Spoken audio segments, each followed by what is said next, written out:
What's up, YouTube? Today, I'm going to be talking about Inuyashiki Last Hero, an anime where nobody wins. The story starts out with Ichiro Inuyashiki, a sweet little old man that finds out he's sick and dying. He's on a hill crying with his dog when something crazy happens. The sky starts to twist and glitch out, and there's some kind of encounter between Inuyashiki, the old man, this mysterious young man we later find out is named Hiro, and foreign life forms that we never really see. These most likely aliens end up accidentally completely obliterating both Inuyashiki and Hiro. The aliens attempt to put them back together, but they say that they only have weapon units available. Inuyashiki and Hiro wake up with fully mechanical bodies. They still look exactly the same on the outside, but they have superhuman abilities and weapons all inside their bodies. Inuyashiki and Hiro are given the same exact superhuman abilities, but they use them in completely different ways. Sweet Grandpa Inuyashiki is on the side of the road saving kitties, while young sadistic asshole Hiro is out murdering entire families for fun. I think you would want to check this out if you're into sci-fi thriller type shows, which I definitely am. The official genres, according to Wikipedia, are superhero, science fiction thriller, and body horror.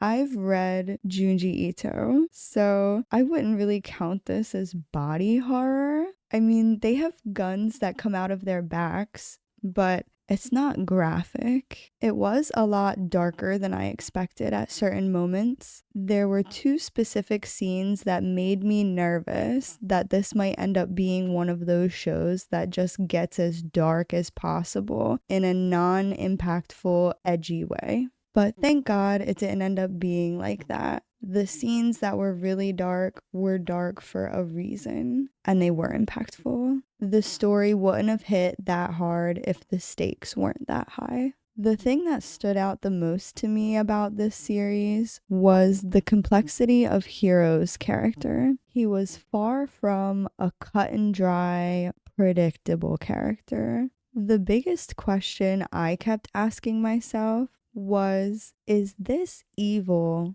something that had always existed inside Hiro that couldn't fully surface until he got these powers? Or did turning into a machine really shake Hiro's identity so badly that he would do the type of shit that he did? Like I said before, he was murking entire families.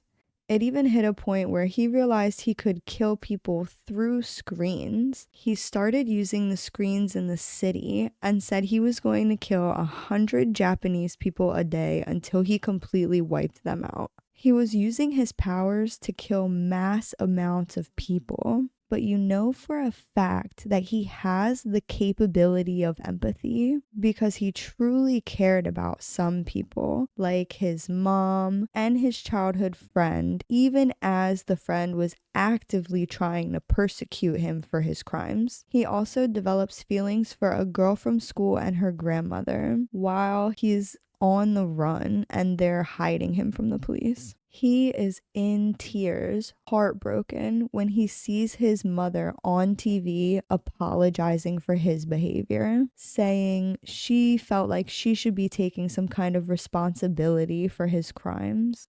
How truly he cares about these certain people leads me to think that he wasn't naturally a sociopathic personality type.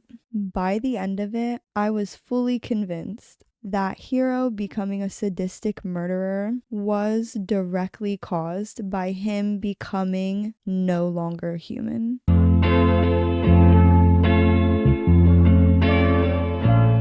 Inuyashiki Last Hero is 11 episodes long and it aired in 2017.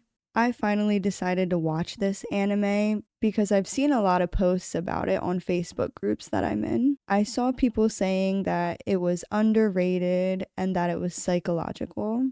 I was honestly hurt when I realized there were only 11 episodes because I checked when I was on like episode 3 and I was already so invested, but I know that this one kind of had to be short because of the story it was telling. It was just a bit of a bummer.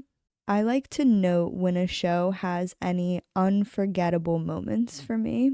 The biggest standout moment for me in this entire series was a scene where Hiro and Inuyashiki are about to fight, and Hiro realizes that he's the villain of the story. In this scene, Hiro tries to explain himself, telling Inuyashiki that after his huge physical change, the only thing that could make him feel human again was seeing people hurt and people in pain. Inuyashiki has the realization that he had the same existential dread, but that the only thing that could make him feel alive after becoming a machine was helping other people. And it's as if this event manifested pure good and pure evil into two different beings, and it created a situation so chaotic that the only logical path forward was exactly what happened. And if you really want to know how this is an anime where nobody wins in the end, you'll have to go watch it and then come comment and tell me what you thought.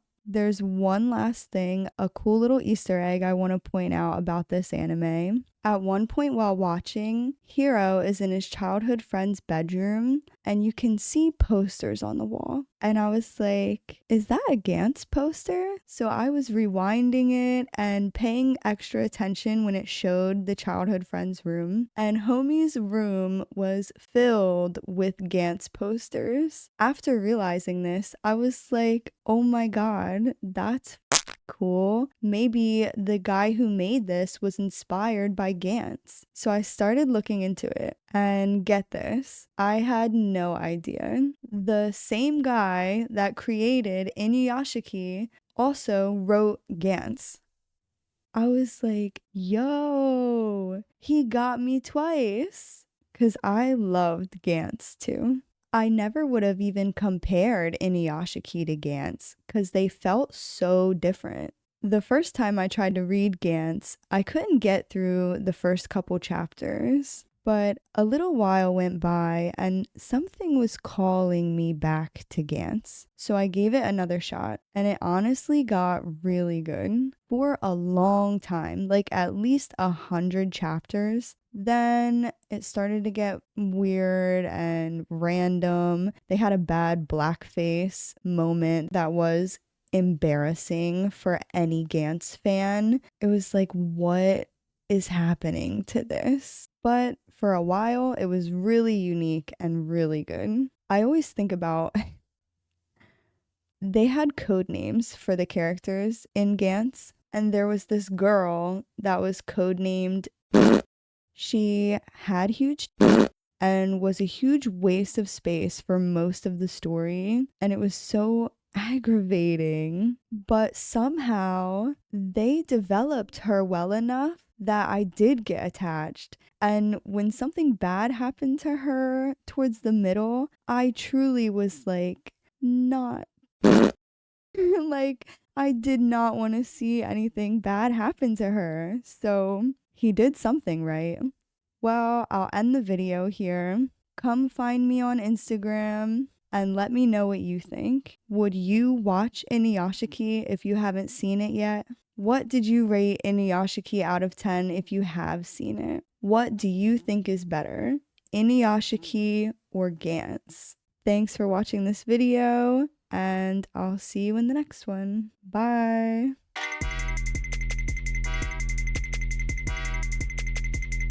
Come on here.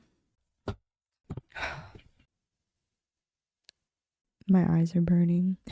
God damn, stop blinking. That's not how I wanted to say it.